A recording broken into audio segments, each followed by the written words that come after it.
कुछ अदृश्य और आंतरिक नियम, गुरु और रोल मॉडल खोजना होगा। हेलो, पहले सिद्धांत में मैंने आपको क्या बताया? आपकी जुबान और आपके एक्शन एक होने चाहिए।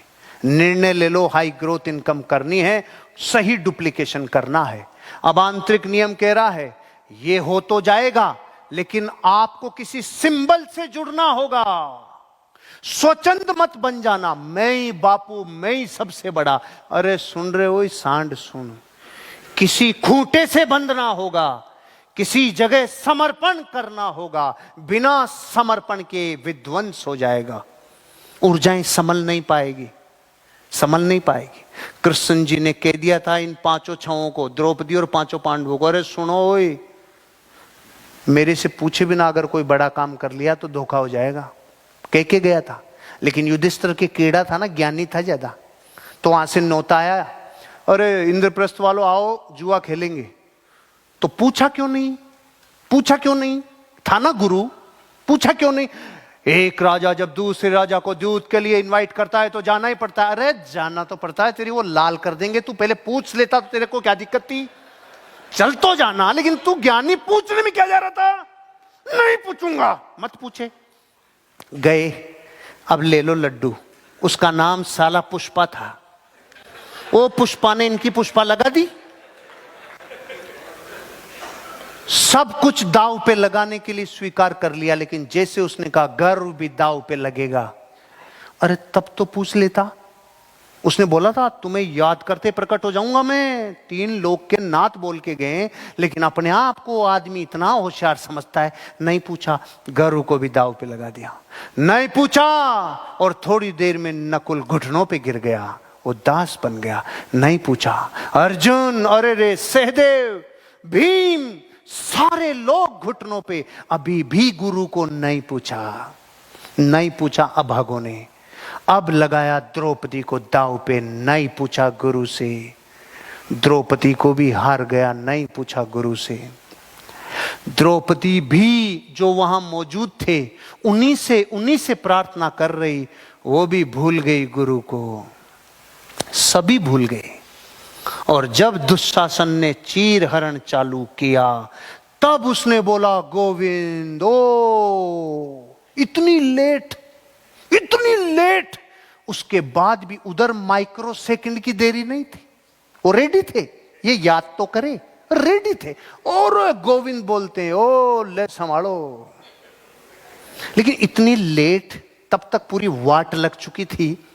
ऐसे अपनी भी लग जाएगी अगर अपन ने गोविंद को टाइम पे याद नहीं किया तो, टाइम पे याद नहीं किया तो।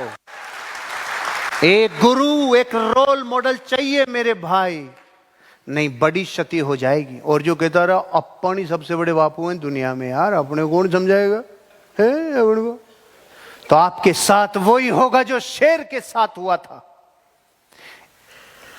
एक दिन एक शेर ने गाय को देख लिया, और गाय को देखते रो, भोजन मिल गया रे, गाय के पीछे लग गया। गाय भागी, शेर भागा, और थोड़ी देर में एक हादसा हो गया।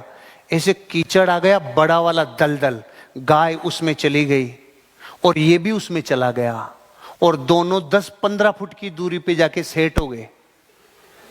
अब गाय भी आगे नहीं जा पा रही और शेर भी आगे नहीं जा पा रहा, दोनों फिट हो गए, फिट हो गए क्या? हाँ, गाय के जीव में जीव आया कि भाई थोड़ी देर तो शांति मिली। अब गाय ने थोड़ी हिम्मत आने के बाद पूछा, अरे सुन, तेरा कोई मालिक है क्या? मेरा कोई मालिक कौन होगा, मैं साला जंगल का बाप हूं, मेरे कौन मालिक होगा? फालतू की बातें करती है, मैं खुद ही मालिक हूं। अरे मैं खुद बाप हूं, आई एम बापू। गाय ने बोला, जो आंखें रुआंसी हो गई मेरी, उसने बोला, सुन, तेरे जीवन की सबसे बड़ी क्षति कि तेरी जिंदगी का मालिक तू ही है, तू मरेगा साले। और मेरा जीवन में मेरी सबसे बड़ी उपलब्धि, मेरा मालिक मुझे ढूंढता हुआ आएगा। वो आएगा और देखेगा गाय नहीं मिल रही है, वो आएगा, वो मुझे लेके जाएगा, यहां से बचा के लेके जाएगा। जिसका इस दुनिया में कोई गुरु मेंटोर है, उसे कोई न कोई बचाने आता है भाई। और जो खुद खुला सांड बन के घूमे, उसका साला कहां कहां से कटाव लगता है, ये आप समझ लेना भाई। मालिक तो आएगा। ऐसे में जब जब जीवन में संकट में फंसा या किसी ने फंसाया, तो मैंने कहा अगर धरती पे कोई फंसाने वाला मिला है तो बचाने वाला भी मिलेगा। अगर कोई चुनौती आई है तो निपटाने के लिए भी प्रकृति देगी। बस आपकी एक योग्यता चाहिए, जीवन में झुकाव चाहिए, जीवन में समर्पण चाहिए। अगर ये आपने किया, फिर प्रकृति आपके साथ है। अदृश्य नियम है, किसी किताब में लिखा हुआ नहीं है गुरु बनाओ, रोल मॉडल बनाओ, लेकिन जिसका होगा वो व्यापार में भी जीतेगा, परिवार में भी जीतेगा, रिश्तों में भी जीतेगा, प्रोफेशनल लाइफ में भी जीतेगा। मालिक चाहिए भाई, मालिक चाहिए, गुरु और रोल मॉडल चाहिए।